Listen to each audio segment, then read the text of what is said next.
Кычбаича шог ыткан озлок. Это аспример вылын вежертис Раиса Ивановна.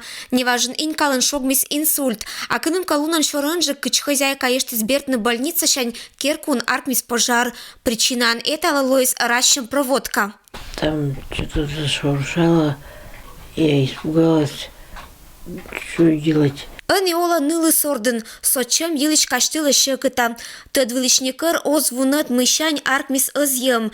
А эше буршик атыды мезен кольчи сылан спасатель. Морд когда петкет из сия бич. Посадил на себя, в общем, на руки взял и понес. Так вот и вытащила. А вот ячи Сергей Ильиных, Кудымкарской неведомственной охраны сотрудник.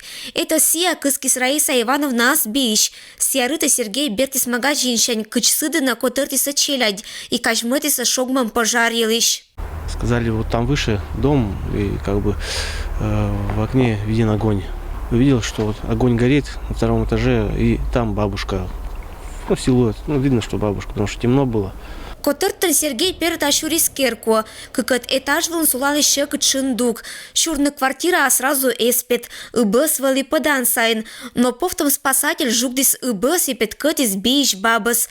Кыч только локтиса пожарная зон коммунис. Но сылан героический поступок елищ неки не звунат. Если бы никого здесь не было, и Сергей бы не оказался на этом месте, то могло бы, конечно, случиться с летальным исходом. Вот, ему огромное спасибо, то, что он услышал стук, выломал дверь и достал меня из пожара. Ну а учвалым почет и уважение. Коллега Сергея Сбураошкана, Николасын бур пример. Честный сотрудник, герой-спасатель.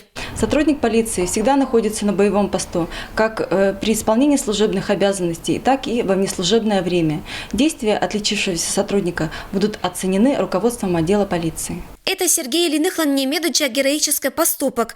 Тава в матпырщане ся петкета морта сбич. Февраль месяца пожариш кыскис инвалидас. Эшесек коллективен быден на свежертиса. Кычам вы нас мев морт Николасын. Ежели возможность им кычнет савных боится Сергей. А Раиса Козлова шуа. Мы кыч только вермас ачис атялас ачис геройса. Ирина Батуева, Дмитрий Буланов, Денис Дульцев, Вести, Кудымкар.